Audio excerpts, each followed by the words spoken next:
Hola, buenas noches y gracias a todos por estar ahí.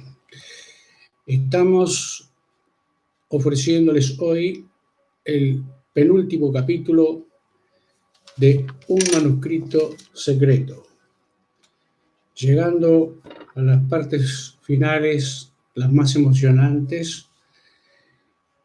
Hacemos en principio un pequeño repaso de personajes para no perdernos en la historia. Teníamos a la dueña del hospedaje en la capital de este país, de Sudamérica, Cecilia, hospedaje que heredaba de su familia, a el joven periodista Ronald Seneca, que del interior, gracias a un tío, viene a trabajar al diario de mayor tiraje para buscar una vida.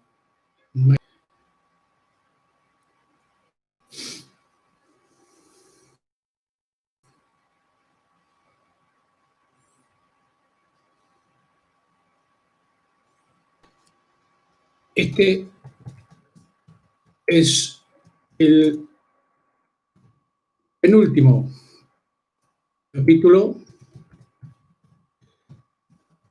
de Un manuscrito secreto. Ustedes ya conocen los personajes, así que vamos a tratar de proseguir con la historia que terminará la semana que viene. Gracias por estar en este día húmedo, lluvioso, pero lindo para escuchar historias. La periodista que había venido de Alemania había recibido numerosos telex de su jefe en su país de origen y tomó una decisión. Señor jefe de la redacción del Nuevo Día, ahora me hago cargo yo sola de seguir la pista de este manuscrito, motivo de mi viaje a Sudamérica. Amigos de mi familia y oriundos de este país consiguen contacto útil para dicho fin. Saludos, Top B. Hans.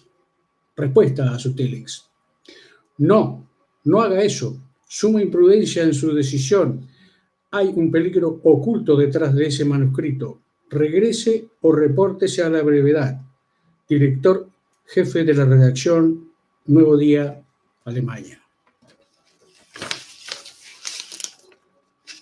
Lucho, el muchacho joven que se encontró con el de las 1000 palabras, se fue haciendo hombre en los montes y además vio en la necesidad de adaptar su forma de vida a un nuevo modelo que no era para cualquiera. Se necesitaba mucha astucia, paciencia y agilidad para hacerlo con éxito.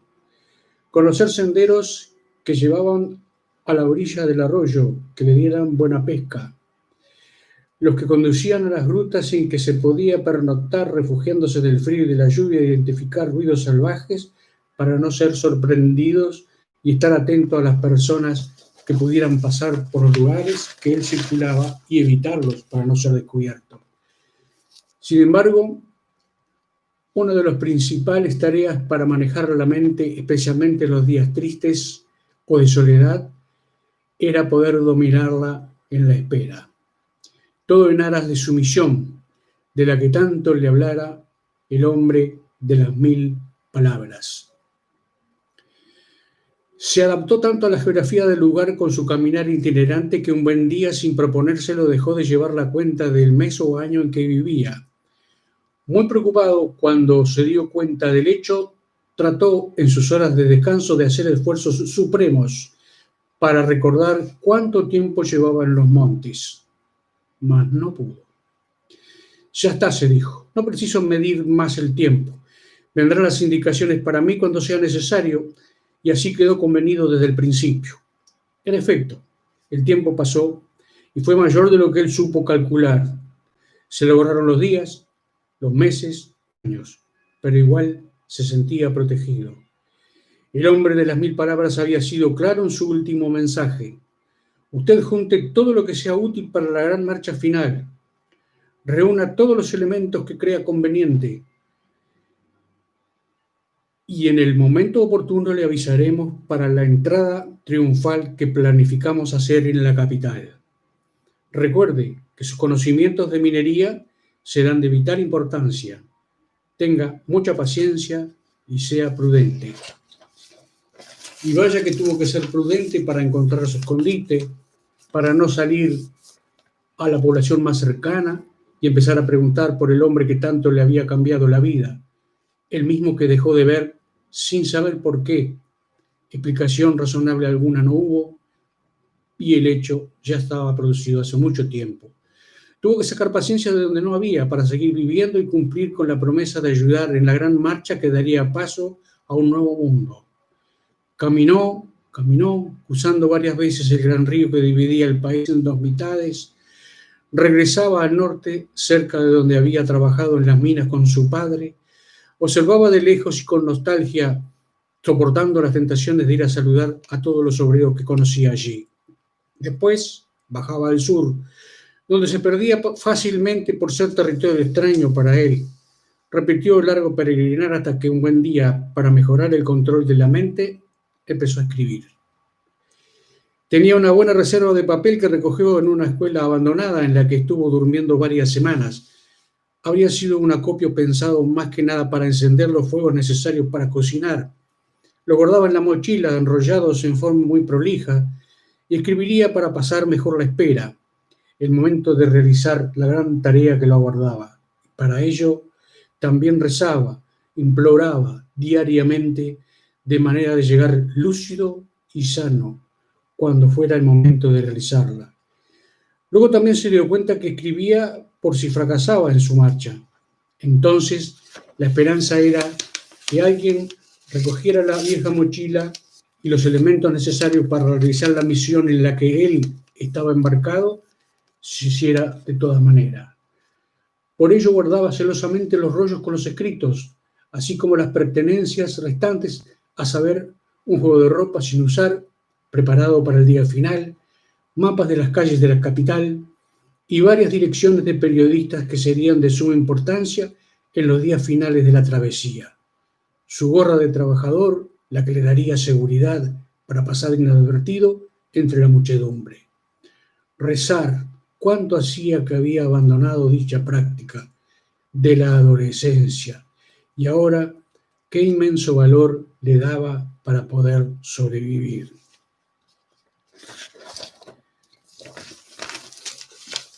Julio Solar del Campo, antes de subir a la vereda, tendió el cordón en forma lenta y precavida. Ensayaba como si fuera a subir a un estrado. Su lentitud se debía al profundo mareo que padecía, unos más de los que en los últimos kilómetros padecía su cuerpo cansado de tanto trajín. Cuando este episodio se repetía, lo acechaban dudas de todo tipo. ¿Qué estoy haciendo en esta calle? ¿Soy realmente Julio o habré pasado a un estado de vida diferente? Después que superaba el momento de duda, se alentaba con su objetivo, encontrar la Plaza Mayor. Se repetía entonces una y otra vez las instrucciones para no olvidar todo el recorrido.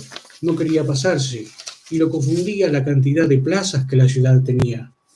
Vamos, se alentaba, que todos están esperando a que yo llegue. Eran frases que surgían del interior, nacidas de fuentes de energía con gran potencia, verdaderos oasis en medio de un árido desierto, estimulantes de vida para llegar a la gloria. Mientras tanto, Cecilia Zorrilla había tomado la decisión, después de entrevistarse con el contador, que sus balances eran muy malos y mandó confeccionar el cartel para vender lo que era la casona heredada de su padre hace muchos años. El desarrollo de la hotelería de gran porte, el crecimiento edilicio de la ciudad en un país que daba saltos muy grandes en las aperturas hacia nuevos capitales, relegaba a los negocios de tipo familiar, como el suyo. Los tiempos iban cambiando a un ritmo que Cecilia no comprendía y que no podía seguir. Las décadas oscuras, cuando las inflaciones y las crisis de las exportaciones en el país que se quedaba sin mercados a quien vender y sus productos también habían quedado atrás, pero hoy el comercio tenía más fluidez, una capacidad de innovación impensable en los años 60, pero ¿quién soñaba en esos años que tanta gente iba a traer dinero para invertir en un país como el nuestro? Reflexionaba, mientras iba a comprar el diario para saber si el aviso de venta que había sido publicado en la forma que ella quería estaba. La reserva de agua de mayor volumen en América Latina está acá, en el centro de nuestro país.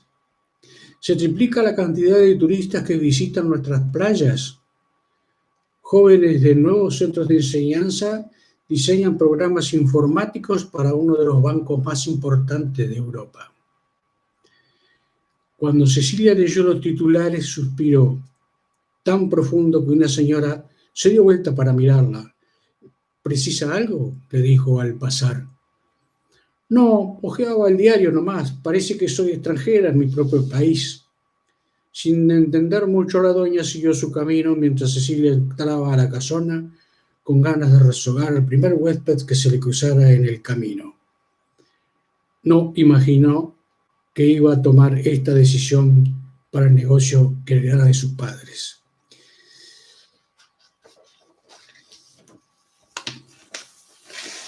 Estableció una relación muy especial con ese periodista muy joven que vino del interior, porque algo le llamaba la atención y la curiosidad cada vez le picaba más sobre ese mamotreto o escritos que era un manuscrito, que no lo eran, que había ella depositado en su habitación. Beatriz von Hams, la periodista alemana, no quiso esperar más y partió al norte del país. Se tenía confianza para conseguir información por sí sola. ¿Cuántas veces lo había logrado? Muchas, y consideró que esta sería una nueva conquista de su osadía. Luego de recorrer todo un día rodeado de cerros, cargados con piedras de balasto color rojo, cargados también con un polvo que avanzaba porque los caminos eran intransitables, confirmando a unos pocos kilómetros que cerca de allí funcionaba hace más de 50 años una empresa minera, la más grande del país, se dijo, pero esto es un paisaje lunar. Mientras se esforzaba por subir las últimas cuestas desde donde se avisoraba una serie de largas casillas rústicas, seguro que era el lugar para el que los obreros pernoctaban. Y cuando frenó el auto rural de alquiler en el que había viajado desde la capital, suspiró aliviada y como asombrada. En efecto, para poder realizar el trabajo de búsqueda y extracción de oro y otros metales valiosos que celosamente guardaban los cerros del lugar, se habían construido una serie de caminos muy angostos que recorrían las laderas en forma de caracol hasta llegar al gran hoyo, donde las máquinas y camiones realizaban las tareas en formas incesantes. Cuando observaba la escena para tomar un respiro de su largo peregrinar, se sonreía del pánico que le daba la altura de los cerros. Yo no subiría allí ni en bicicleta, murmuraba. Luego de preguntar a numerosos operarios que pasaban continuamente a su lado, pudo dar con uno de los capataces que tenía más tiempo en la empresa. Señora, no puedo contestar a tantas preguntas. Acá han trabajado miles de personas y no pretenderá que recuerde precisamente a ese muchachote que usted busca, nada menos que 30 años atrás. Estamos de acuerdo, replicaba la periodista alemana, pero usted debe tener archivos donde estén los antecedentes del personal, ¿no? El tono le sonó desafiante al veterano minero. Sí, eso es correcto. Ahora, pero en los comienzos la empresa estaba a prueba en el país. En realidad no sabían si iban a radicarse en forma definitiva. Estuvieron en fase experimental muchos años. Algo irritado por la forma en que se iba encarrilando el diálogo, el capataz no le dio respiro a la periodista extranjera. Y esta vez preguntó primero. ¿Y usted? ¿Por qué busca recién ahora a este hombre? Señor, soy periodista profesional, me debo a mi tarea y a mi diario. Está la posibilidad que esta persona tenga una historia muy impactante que por lo demás afectaría a muchas personas. La voz de la alemana retumbó en todos los cerros cercanos. ¿Y usted quién es? ¿Solo seguía por un rumor?, agregó en tono de réplica el capataz. ¿No le acabo de decir que soy periodista?, le repitió, en la más importante revista alemana. ¿Le convence ahora mi seriedad? Ah, busca fama con la historia del muchacho. Se equivoca, señor. Repito varias veces, elevando el tono de su voz. Se equivoca. Dicho lo cual, Beatriz von Hahn se retiró presurosa y disgustada del lugar. La avioneta de Felipe Arocena Aguini aterrizó en una pista improvisada cerca de la mina de San Antonio, en el extremo norte del país. Se bajó del aparato con una rara sensación de malestar en el estómago. No era por el viaje realizado desde la capital. Ya estaba acostumbrado a los mismos. Cuando se sentía de esa manera sabía que algo andaba mal a su alrededor. Era una señal que aparecía, aceleraba todas las acciones planificadas como forma de contrarrestar el fenómeno, para no permitir que avanzara dentro de él. El viejo jeep que lo esperaba en el aeropuerto se le acercó para trasladarlo en forma ágil hasta la vivienda del capataz de la empresa minera que años atrás le había dado la primicia. Hay un hombre perdido en los montes desde hace años. Deambula de sur a norte y se rumorea que tiene una misión secreta. Después de muchas idas y venidas, donde la desconfianza reinó entre los dos, se había resuelto el asunto con un simple pacto de caballeros. Arocena llevaría la historia al diario que dirigía en la capital, donde le sometería a consideración de los dueños para saber qué hacer con el dato, y el capataz se comprometía a guardar silencio durante la espera. De todas maneras, habría para él una interesante recompensa por su gesto de avisarle al diario. El capataz dudaba en aceptar el acuerdo. No le caía bien la gente de la capital, menos de que se iban a tomar un tiempo para estudiar lo que había pasado hacía 30 años.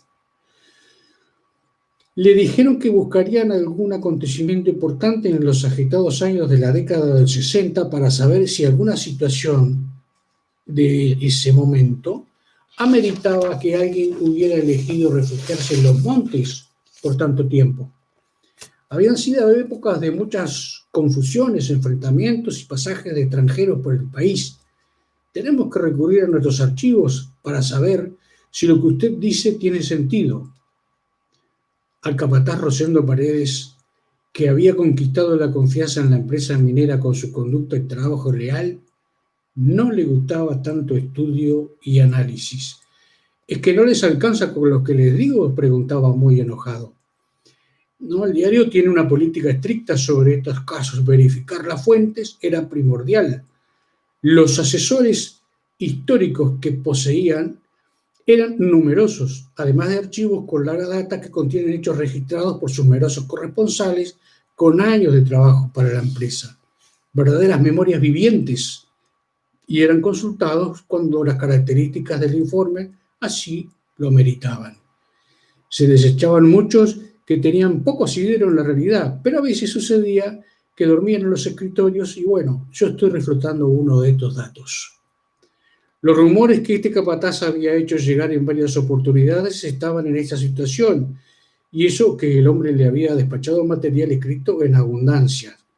En efecto, Rosendo Paredes, capataz de la empresa minera más grande del norte del país, tenía conocimiento que en viejas épocas se había extendido una leyenda contada en varios pueblos del interior rural sobre un refugiado que vagaba en los montes sin que nadie supiera el motivo. Al finalizar los años 70, fueron numerosas las refriegas en todo el país. El interior no escapó a las mismas y él consideraba que el rumor popular había nacido como un complemento a tantas desgracias que le tocó vivir a los habitantes de países de este lugar. Pero un buen día, buscando los archivos de la empresa que se necesitaban para realizar balances periódicos pedidos por los dueños, encontró un apunte que lo sorprendió. Se trataba de una constancia sobre un faltante de cartuchos de dinamita, varios cajones cuya denuncia la empresa radicó a las autoridades de la época. Era un acto de simple rutina, porque cada tanto los faltantes se producían por diversas razones, reventas especialmente, que luego se concretaban en forma clandestina. Pero en este caso se adjuntó una hoja de un periódico local donde se mencionaba la sospecha de que el robo tenía un fin diferente. La minera San Antonio, con dueños europeos, mantenía su costumbre de guardar toda la información de cada movimiento con el personal, las mercaderías, sus ventas y los hechos irregulares como este. Rosendo Paredes unió el acontecimiento en uno solo. Hombre vagando por los montes con robo de cartucho de dinamitas. Entonces fue cuando se resolvió a llamar al diario de mayor tiraje del país. Agradezco a Hugo, detector de metales, en una zona muy linda del país, y a todos los que están acompañándome, y sé que después mirarán en mi canal este video en directo. Titulares de prensa 1967. Empresa minera de origen europeo denuncia falta de seguridad para seguir trabajando en el país. La mina San Antonio anunciaría su próximo retiro de la zona si no le garantizan protección. Altos jerarcas de inteligencia viajan al norte para iniciar investigaciones al respecto. 1970. Exitoso escritor europeo se negó a recibir Premio Nobel de Literatura por considerar que él mismo le quitaba libertad de opinión para realizar su labor con las letras. 1971. Vidente asegura fin del mundo basado en el alto grado de enfrentamiento que se propaga por diferentes partes del mundo. La destrucción sería total, asegura, debido a que los países más desarrollados poseen armamentos altamente sofisticados. 1972. Carta de los lectores. Señor director, le suplico que imponga seriedad a sus cronistas. Yo salí en semana de turismo a cazar en un campo que es de unos parientes en el norte del país, y allí dicen que de hombres escondidos no saben nada. Que solo y muy de vez en cuando pasa un ser extraño que se hace llamar Dios Verde, pero de todos los vecinos dicen que es inofensivo y que acampa siempre en las afueras del pueblo. No se entromete con nadie. Señor director, no puedo creer que usted, representante de la cultura en este país, crea en videntes, en gente escondida en los montes y dioses verdes. Por favor, eso acá no. 1973. Suelto aparecido en un diario de la tarde. Se pudrió todo. Chau, país. 1974. Los diarios amanecieron hoy con las páginas en blanco en la mayoría de los países de América Latina. Las dificultades asediaban a Lucho en los montes, y por ello cuando decidió escribir cada evento que le sucediera día a día, sintió gran alivio. La imaginación comenzó a desarrollarse como un halo defensivo que lo iba nutriendo de fuerza para llevar a buen término la misión, detrás de la cual estaba ya hacía muchos años. Ahora se entusiasmaba cada vez más con esa entrada triunfal a la capital, meta final del plan mucho tiempo atrás le había encomendado el hombre de las 1000 palabras. Su crisis llegó al punto mayor cuando el tiroteo lo separó en forma imprevista de dicho hombre. En un primer impulso juvenil, había decidido ayudarle sin preguntar nada, cumpliendo con los encargues uno por uno de forma eficaz. Nunca pensó que iba a quedar solo, sin ayuda, en medio del monte más impenetrable de la región norte del país. Inmediatamente puso en marcha el plan de emergencia que le había enseñado desde el principio el extraño hombre al que conociera en sus asiduos días de pesca. Esperar, esperar y esperar, solo eso. Luego, si el tiempo pasaba sin noticias de él, entraría la segunda fase del plan que el extraño hombre le había dejado. La soledad acompañaba a Lucho en forma rigurosa. Sin embargo, había días en que, rodeado de tanto verde y pequeños hilos de agua que nutrían los arroyos cercanos, con aves desconocidas cuyos cantos repicaban en todo el monte, en los cuales se sentía tan bien y alegre que sin quererlo comenzaba a reír con sonoras carcajadas. Era una descarga de energía, una toma de aire con vida para seguir en el lugar. Cuando se calmaba, Lucho rezongaba consigo mismo. Estás demasiado ensimismado. Pareces esos sacerdotes que andan de un lado para el otro en las parroquias con sus misales a cuestas, dale que dale, caminando y leyendo. Luego se sentaba en algún tronco desgastado, donde reponía fuerzas y se daba cuenta de su deterioro corporal. Le costaba respirar por culpa de un pecho cargado ya de flemas invernales. La meta principal era mantener la mente despejada para que la misma no le jugara una mala pasada en su anhelada misión.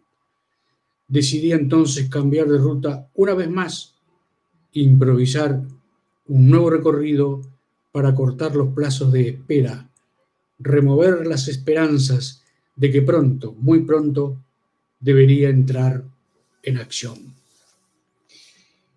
Eso es todo por hoy, amigos.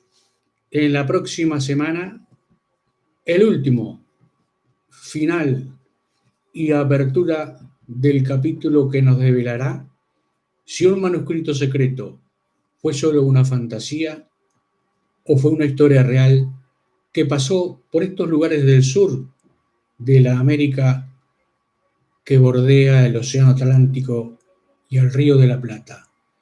Muchas gracias por estar. Será hasta la próxima emisión.